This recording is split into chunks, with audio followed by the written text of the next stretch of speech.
Tout d'abord, je suis Bernard Rentier. Beaucoup d'entre vous doivent se demander pourquoi, qu'est-ce que je fais là.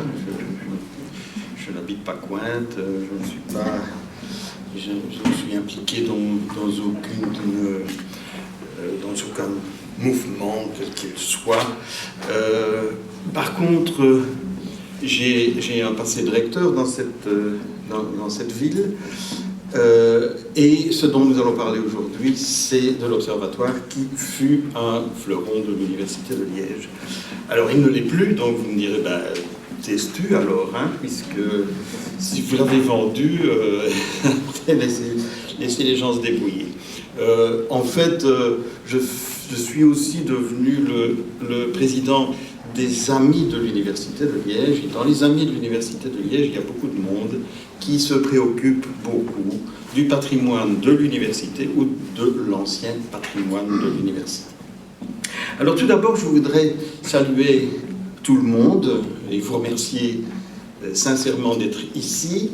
Je voudrais remercier les autorités, les personnalités politiques qui sont là, Madame l'échevine du patrimoine,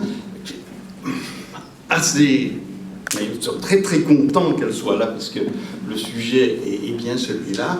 Les représentants, nous attendions Madame Gréoli mais qui n'a pas pu nous rejoindre, mais elle est effectivement représentée.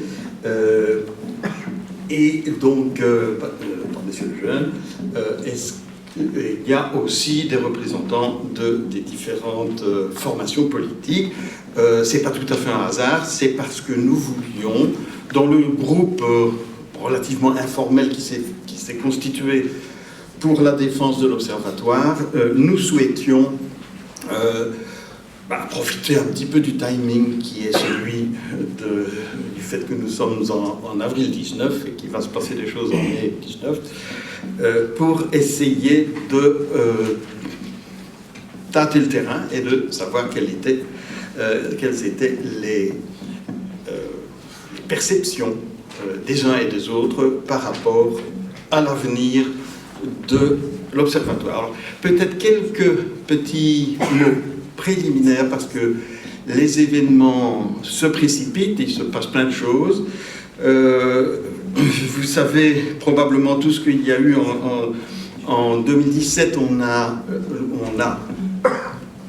j'étais pas dans le coup, mais a été lancée une pétition pour le sauvetage de l'Observatoire qui est une pétition qui a recueilli 25 000 signatures. Alors, c'est pas banal, parce que 25 000 signatures, ça n'arrive pas souvent, en particulier pour une problématique locale. Et donc, ça veut dire qu'il y a une sensibilisation, qu'il y a beaucoup de monde qui se préoccupe de ça. Effectivement, je ne sais pas, beaucoup d'entre vous probablement, puisque vous êtes ici, mais beaucoup d'entre vous sont passés devant ce bâtiment tout à fait extraordinaire, et il est d'ailleurs, les architectes nous expliquent pourquoi il est extraordinaire. Je n'entrerai pas dans les détails, mais on va nous l'expliquer. Mais quand on passe devant et qu'on voit l'état de dégradation, en particulier de la couverture de ce que l'on appelle la méridienne, qui est un instrument fabuleux, qui est encore en très bonne santé à l'intérieur, qui a une valeur historique incomparable. Je pense qu'il n'y en existe que 2 en Europe, et quand on voit la manière dont les choses évoluent et se dégradent, il est normal que tout un chacun se dise mais que devient ceci? Alors qu'est-ce qui s'est passé? Alors il faut remonter assez loin en arrière, vraiment à la toute fin des années 90, où l'université, ne pouvant faire face à l'entretien de ce grand bâtiment, du parc, etc., a en quelque sorte jeté l'éponge et a pris une décision. Enfin, on était dans une période où il fallait prendre des décisions, et il y a eu des décisions un peu dans tous les sens qui ont été faites. Vous savez qu'on a abandonné le Val-Benoît, on a dû abandonner l'Observatoire, qui a été racheté par la région wallonne, avec l'intention parfaitement bien déclarée de maintenir en état et de lui donner une affectation particulière. On a parlé à cette époque-là de l'archéologie, de faire un centre consacré à l'archéologie, aux archives archéologiques, etc. Puis ça ne s'est pas fait, et finalement, ben, rien ne s'est fait. Et donc, au bout d'un certain temps, ben, il est normal qu'on se pose la question. Et la question étant posée, hein, voilà, beaucoup de gens ont eu envie de poser la même question. C'était en 2017, donc il ne s'est rien passé depuis, et donc, ben voilà, les organisateurs de cette pétition se sont dit, ben, ça commence à faire longtemps, il serait peut-être temps qu'on bouge un peu. Et donc, on a décidé de faire ceci. Alors, probablement le plus absolu des hasards, mais nous avons appris hier que la demande de classement avait été introduite par monsieur le ministre Collin, et que donc les choses bougent, ce qui est évidemment ce qui nous réjouit. Et donc ce que je voudrais préciser ici, et la raison pour laquelle c'est moi qui vous parle, c'est parce que le sujet doit être complètement dépolitisé. Nous sommes tout simplement des personnes de bonne volonté qui ont envie qu'on fasse quelque chose, qui peuvent proposer des solutions sans prétendre que c'est la panacée, sans prétendre que ça va marcher, sans prétendre savoir déjà très exactement comment et où on va trouver les financements nécessaires pour faire ce qu'il faudrait faire, mais au moins on se dit qu'il faut qu'il y ait des projets et il faut que quelque chose se passe et bouge. Alors, la première chose, c'est le classement. Évidemment que c'est clair que le classement est une excellente nouvelle, mais bien que, je vous dis tout de suite, je n'ai pas dit que c'était classé, on est encore très loin de la réalité. C'est l'enquête de classement qui démarre, l'enquête en vue du classement, mais enfin, ça veut dire que c'est dans l'idée. Ça veut dire qu'on va probablement échapper à des choses auxquelles on pourrait penser. Par exemple, la revente à un promoteur qui va laisser pourrir complètement les choses et puis démolir et puis construire des villas, par exemple, qui se vendraient relativement cher. Ce qui amènerait énormément de monde sur ce site, ça c'est tout à fait clair, mais avec évidemment des travaux importants et pendant un temps assez long. Donc, d'une manière générale, peu de monde est favorable à cette idée, mais il y en a qui sont favorables, bien entendu, on respecte toutes les idées et propositions, mais il nous a semblé qu'il était important de débattre au moins, qu'au moins on en discute.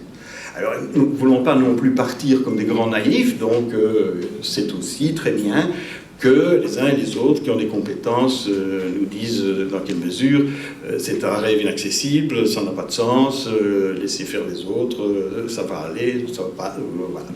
Donc tout est ouvert et c'était bien l'idée de ce que nous voulions faire aujourd'hui. Alors, quelques mots alors en tant qu'université. Le bâtiment a été... La décision de construire ce bâtiment remonte à l'époque du recteur Stragenster, bien connu comme un très grand bâtisseur, puisque énormément de bâtiments ont été décidés sous son rectorat, qui a duré relativement longtemps, et il a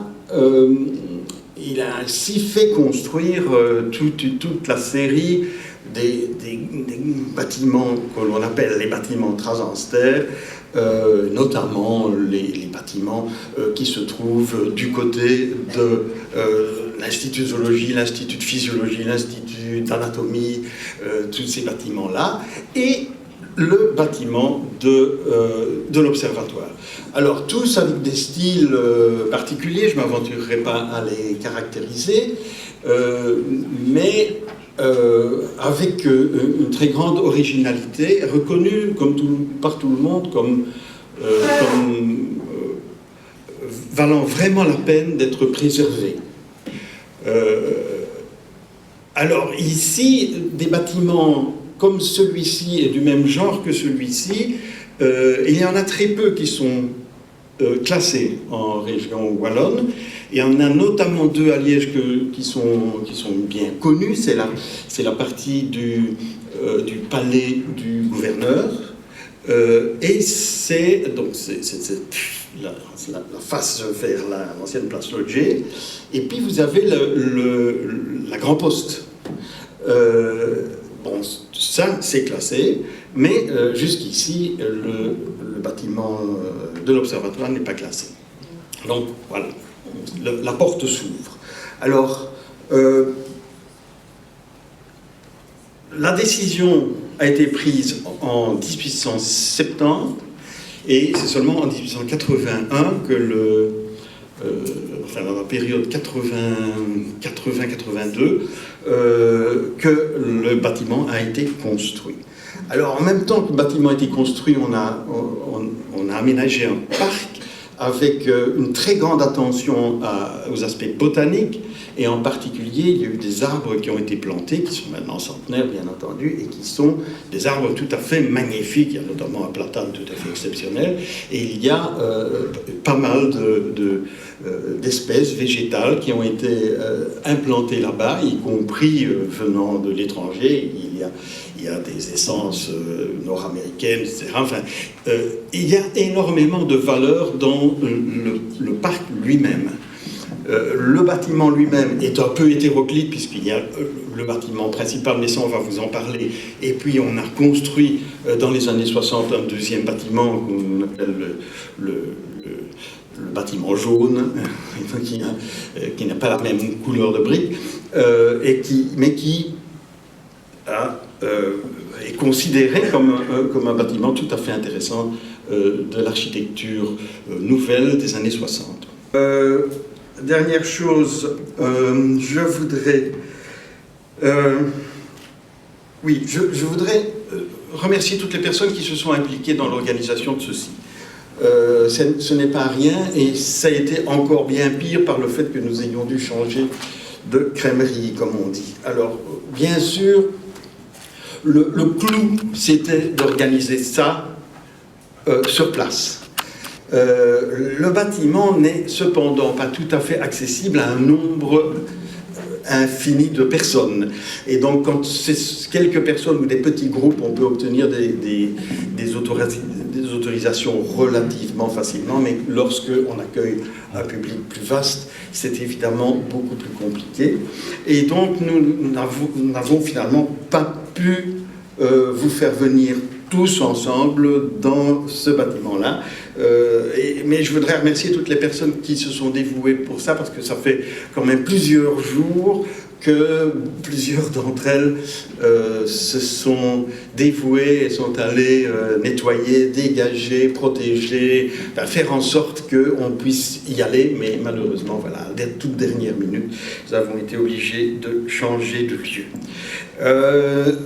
Une autre chose, oui, je voudrais aussi mentionner monsieur l'échevin Huckens, qui n'est pas avec nous aujourd'hui, mais qui a été tout à fait, enfin, nous a bien aidé pour envisager l'organisation de ceci.